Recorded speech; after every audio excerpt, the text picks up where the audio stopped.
What's going on, my broskiis? My name is Toadskii, back again, here to bring you guys yet another One Piece Treasure Cruise video, and today we're going to be talking about some Japan news. Now, I do want to just first of all say that I do apologize for not having many uploads during the week.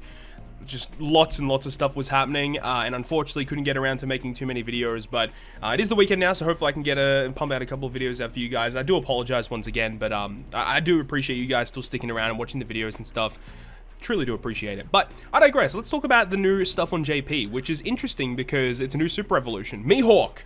V2 Mihawk is getting his super evolution, which we all kind of knew was going to happen. For those who don't know, on Japan, over the last few months, they've been doing it. They'll do a refresh of the Rayleigh's Bazaar, and they'll put in some skill books so you can purchase, skill books for characters.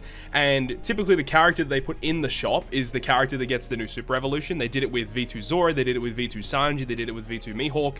So I would say, looking forward into the future, whatever they update the shop character to be in terms of the skill book, if that character doesn't have a super evolution, that character's probably going to get one. So V2 Mihawk is getting a super evolution, which is right here. Now, I have to say this off the bat. I really have to say this, but am I the only one that thinks his artwork got a downgrade? I think this artwork looks way better than his super evolution. I don't know what it is. His face looks a little bit different. He looks way more menacing in this artwork right here than his 6-star plus. It's very bizarre. I don't understand it. It just doesn't look right to me. Either way, let's talk about Mihawk. Shout out to Koala-san for the full translations here of the brand new Mihawk. So, Mihawk is still a Dex / a free spirit. That does not change. It is interesting that he is free spirit though, because there's not many free spirit Mihawks. There's only a very, very small amount of them. But anyways, his captain effect. When the crew consists of 6 slasher characters, boost the chain multiplier by 4 times, and slasher characters will also receive a 1.75 times attack, and also get 10% damage reduction as well, and then increase the appearance rate of Dex and Int orbs. So, look, let's have a look at his base captain effect. His base captain effect without super evolving is you need to have 6 slashes in your crew, 4 times chain multiplier, 1.75 times attack, nothing has changed, and boost the chance of getting Dex and Int orbs. Now look, I don't know about you, but that is not a very big upgrade, considering, maybe the increase of Dex and Int orbs is going to be increased. Maybe. So this is the only thing that his 6+ gives him. Now, a character that's as old as Mihawk, that is basically never used in the meta, needs a bit more of an upgrade than that. Come on, man. At least 2 times attack, or change up the chain multiplier, or at least get rid of the condition. Do something. This is such a lame upgrade to his captain effect. Now I know that you're probably not going to be using him as a captain these days, just because there's so many better captains now, but still, come on, man, you got to give him something. This is basically not even an upgrade at all. 10% damage reduction is good. They could have done 20, honestly. They really could have. But anyways, he does have a limit break expanded captain effect upgrade, which states that, again, you need 6 slashes on your crew, 4 times chain multiplier, 1.75 times attack. This is the addition here, 1.3 times health, still 10% damage reduction, and increase the rate of Dex and Int orbs. I'm so disappointed, because they could have done so much more with this character. They could have done so much more with his captain effect. Maybe make Dex and Int orbs count as beneficial as well, right? I personally am not a big fan of this structure of captain effect with 4 times chain multiplier and the very minor attack boost, because it does mean your first couple of hits in your chain basically do no damage. What I do prefer for chain captains, if they are going to do them in the future, is to make them very similar to super type Sabo. Now, I'll pull him up real quick just so I can just talk about it real quick. Super type Sabo is built in a little bit of a different way. He built different as a chain multiplier captain, because he gives the characters that he boosts still a base 4 times boost, and then you get a 1.5 times chain multiplier boost. So no matter what, you're still going to be hitting really hard. It's just, you get the chain multiply boost in order to get your higher damage numbers.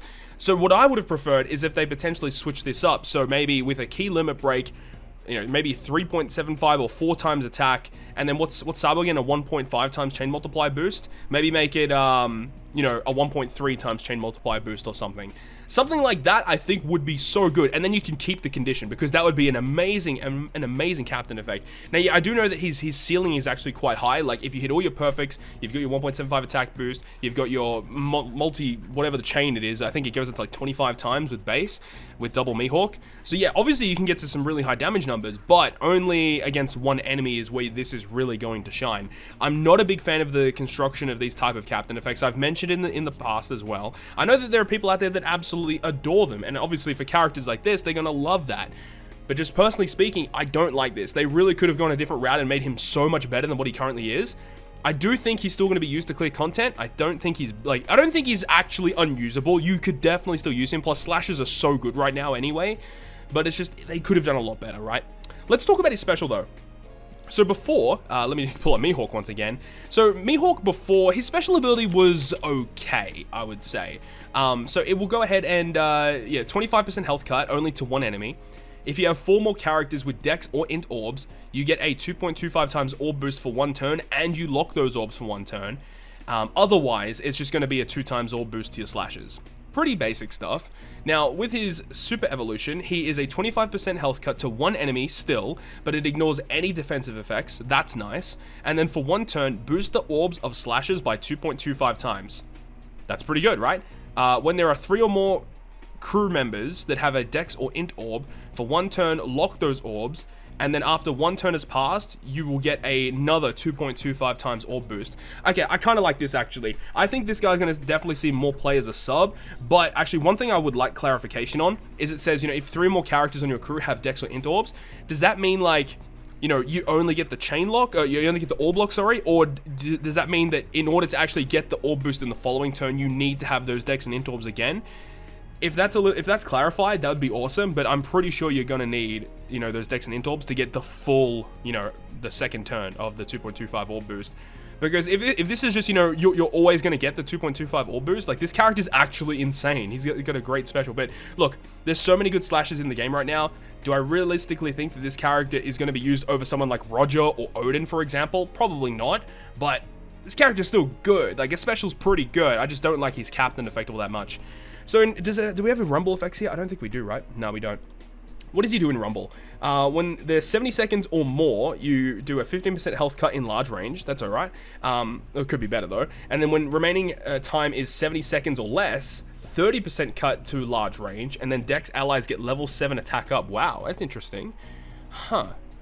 And his ability is Slasher allies get level 7 speed, level 2 HP from the start of the battle for 40 seconds to himself, get level 10 attack, level 5 crit. Huh. Okay. It's weird that he boosts Dex allies, but then his passive is slashes. I don't like it when they do that. Like, either make both of them slasher or make both of them Dex. I don't like it when they mix it up like that. But he's okay. He's actually pretty good. I don't know if you would use him over, you know, the other slashers that are in the game right now. You could potentially use him on a Dex team, maybe? I don't know. Maybe, yeah, because the new PvP Zora, not PvP Zora, but like V3 Zora, whatever. He could probably be used in PvP alongside this guy. Would be actually pretty good. And immune to special seal, and then reduce 30% of damage from quick enemies. Yeah, that's nice. I like that they're doing this. This is really, really good.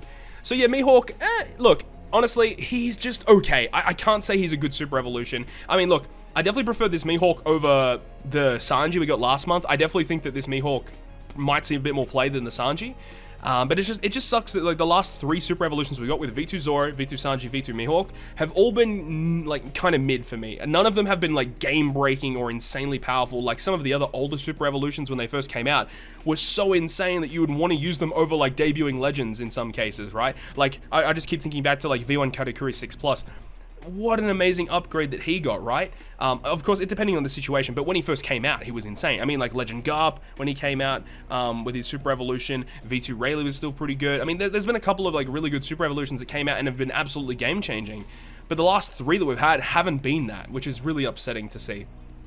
We've got a new character here as well, a new king, who is going to be the free-to-play Kizuna character. So yeah, this is his artwork right here. It looks kind of derpy, honestly. His face looks a little derpy, but that's just King in general, right? Anyways, King, captain effect is 3.5 attack to quick, 1.2 health, 10% damage reduction. For a free-to-play captain effect, it's not bad. Special ability, do we have the max cooldown of King? 12 turns, okay. He has Enrage and Slotbind. So his special changes adjacent orbs into matching.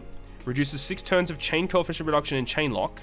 And then for 3 turns, after 12 hits, boost quick character's attack by... Whoa, okay, that's not bad. That is not bad at all.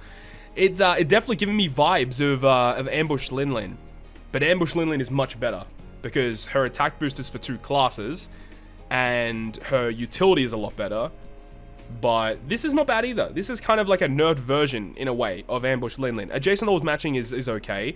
The 6-turn chain coefficient reduction and chain lock, like, that's also not bad. But it would have been better if it was just something else, because I don't know, this isn't always something you want to go for. And like, typically if a character gets rid of that, like, I mean, then again, realistically, like, yeah, he's not bad. I keep trying to find excuses as to why he's not good, but he's actually good. Like, yeah, this character is not bad at all. He's definitely not the worst Kizuna character that we've had by far, right? He's pretty good. If he has a quick orb, he keeps it if he hit it perfect. Enrage, slot bind, support his stats, whatever. He's special when 260 2 times attack in one enemy, 100% chance to inflict paralysis. That's interesting. 100% chance to inflict paralysis. The remaining time is less than 60 seconds, 2 times attack and damage in 3 enemies. Interesting. And then 100% chance. Okay, interesting. Okay, this character's not terrible. Quick allies get level 5 attack, level 5 speed. Okay, very offensively based. 80% chance to avoid paralysis. So it would have been better if it was just 100%, but whatever. And then there is a free-to-play Montador, which is basically, it's a Fortnite unit that's been rehashed for the Kizuna Clash. Changes block and badly matching slots to matching through a Kizuna Clash. Reduce 3 turns of attack down and 4 turns of Rainbow Shield. Not bad. But obviously the big thing here is Mihawk. And unfortunately, for myself personally, I'm not the biggest fan of him. I don't really think the upgrade was that great. And also the artwork looks actually worse to me. I think the older artwork looks so much better. I don't know. It could just be me. But let me know down below in the comment section your opinions on not only the artwork, but just the character himself of the brand new V2 Mihawk Super Evolution. Hopefully you guys enjoyed this video today. And if you guys did enjoy it, make sure you go ahead and leave a like. And if you want to stay up to date with all the content that I post, including more One Piece Treasure Cruise content, make sure to hit the subscribe button down below. But on that, guys, I'll see you guys within the next video.